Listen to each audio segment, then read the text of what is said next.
बाबा जी की प्यारी सास संगत जी, आज जो मैं आपको बताने जा रही हूँ उससे पहले अगर आपने हमारा चैनल लाइक, शेयर, फॉलो और सब्सक्राइब नहीं किया है तो ज़रूर कर लीजिए। साथ में बेल आइकन भी ज़रूर प्रेस करें जी, जिससे आपको बाबा जी की प्यारी प्यारी बातें पता चल सके।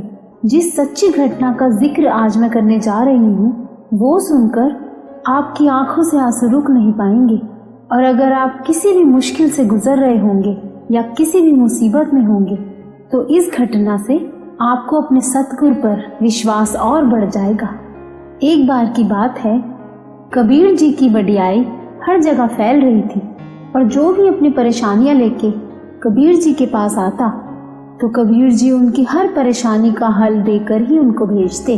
अगर कोई ज्ञानी महापुरुष आते तो उनके साथ भी उनकी परेशानियों पर विचार विमर्श करते और उन सब को अपनी परेशानियों का हल सुलझाकर ही भेजते।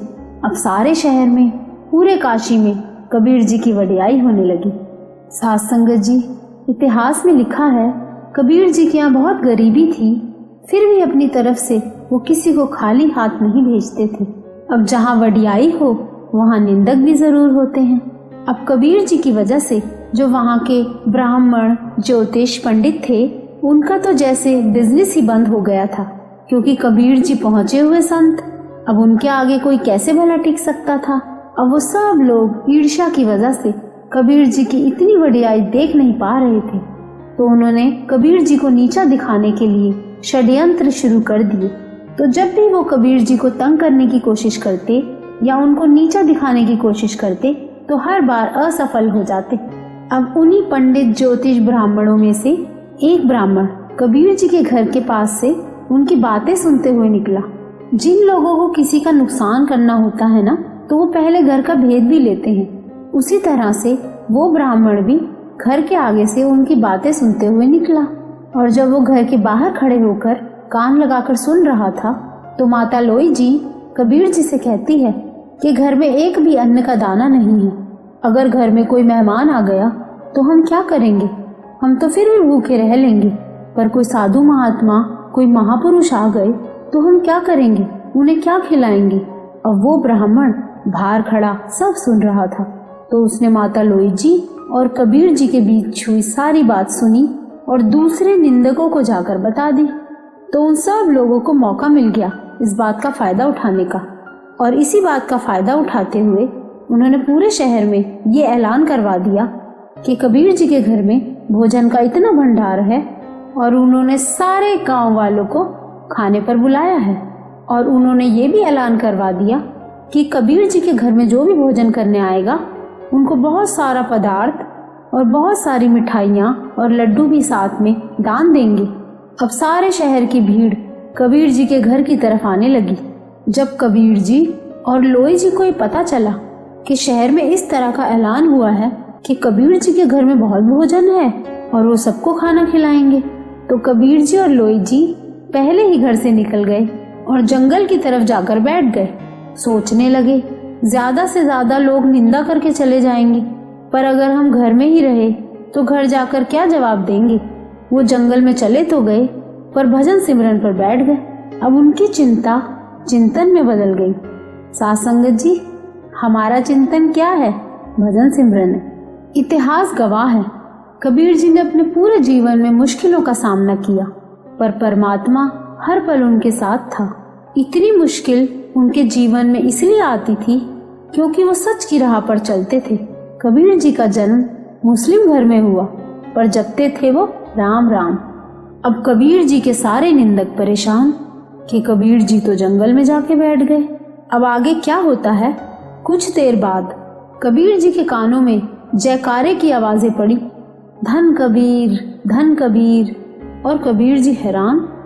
अब वहीं जंगल में कबीर जी ने आसपास के लोगों से पूछा कि ये धन कबीर का जयकारा क्यों लगा रहे हैं। और वो लोग जो शक्ल से कबीर जी को नहीं पहचानते थे, तो उन्होंने कबीर जी को बताया कि जाओ कबीर जी के घर में, वहाँ बहुत बड़ा भंडारा लगा है, इतना बड़ा दानी हमने कहीं नहीं देखा।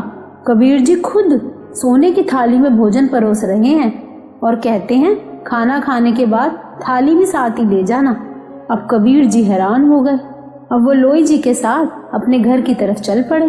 और कबीर जी ने चादर लपेटी हुई थी और जाकर वहीं लाइन में बैठ गए जहाँ सबको भोजन परोसा जा रहा था। उन्होंने सोचा, देखे तो जरा ये हो क्या रहा है। अब कबीर जी के सामने एक और कबीर जो खुद राम थे और खाना परोस रहे थे, और वो चादर लपेटे हुए कबीर जी को बोले कि संभाल ये सारा काम, अब हम चलते हैं। वहाँ मेरे सद्गुरु, कैसे लाज रखी राम ने कबीर जी की। पर उन्होंने लाज क्यों रखी साध संगत जी? खुद राम बार बार आकर कबीर जी की लाज क्यों रखते थे? बड़े ही ध्यान से सुनना। जो खुद को अपने सतगुरु को समर्पण कर दे या सरेंडर कर दे या अपनी डोरी सतगुरु को सौंप देता है, और अगर वो पूरा भरोसा अपने सतगुरु पर करेगा कि जो गुरु कर रहा है अच्छा कर रहा है, चाहे मुसीबत का ही समा क्यों ना हो, तो सतगुरु अपने भक्त की लाज जरूर रखते हैं। उन्हें आना ही पड़ता है। विश्वास करके तो देखो, वो आपके विश्वास को कभी टूटने नहीं देंगे। साध संगत जी, ये घटना सुन के आप सबको कोई तो एहसास जरूर हुआ होगा कि बाबा जी ने कई बार हमारी लाज जरूर रखी है। कई बार हम आने वाली मुसीबत से पहले ही डरने लगते हैं, चिंता में लग जाते हैं, नई नई युक्तियां सोचने लगते हैं कि ऐसा हुआ तो क्या होगा, वैसा हुआ तो क्या होगा। पर ऐसा कुछ ना होकर कुछ अलग ही हो जाता है, क्योंकि सतगुरु हर पल हमारे साथ हैं। हम कहकर तो भूल जाते हैं कि बाबा जी हमें बचाओ इस दुविधा से, और फिर चिंता में लग जाते हैं। पर हमारी अवस्था तो परमात्मा अच्छी तरह समझता है। बाबा जी कहने से पहले ही सारी सिचुएशन संभाल लेते हैं और हमारी आंखों से शुक्राने के आंसू बह जाते हैं। बाबा जी की प्यारी साध संगत जी, सबके साथ हिडन मिरेकल हुए होते हैं। हिडन मिरेकल ऐसे चमत्कार जो सिर्फ हम महसूस कर पाते हैं पर किसी को बता नहीं पाते, क्योंकि बाबा जी की मेहर तो हजम करनी चाहिए। तो बाबा जी की प्यारी साध संगत जी, अगर किसी का कोई भी काम नहीं हो पा रहा है या बिगड़ रहा है तो टेंशन बिल्कुल नहीं लेनी चाहिए, क्योंकि लॉन्ग टर्म में या लंबे समय बाद हमें ये रियलाइज जरूर होता है कि जो हमारा काम नहीं बना तो वो हमारे लिए सही नहीं था। तो इसलिए चिंता बिल्कुल नहीं करनी है, सब बाबा जी पर छोड़ दो, वो हमारी संभाल जरूर करते हैं। वो कहते हैं ना, मेरे मालिक मेरे सतगुरु, आज फिर जीवन की किताब खोली तो देखा हर पन्ना तेरी रहमतों से भरा था। अगर आपको ये वीडियो अच्छा लगा हो तो लाइक जरूर करना जी। इस वीडियो को ज्यादा से ज्यादा शेयर करना, जिससे हमारे अपने कोई भी परेशानी से गुजर रहे हैं तो इससे उनको हिम्मत मिल सके। और इस चैनल को सब्सक्राइब भी जरूर करना जी।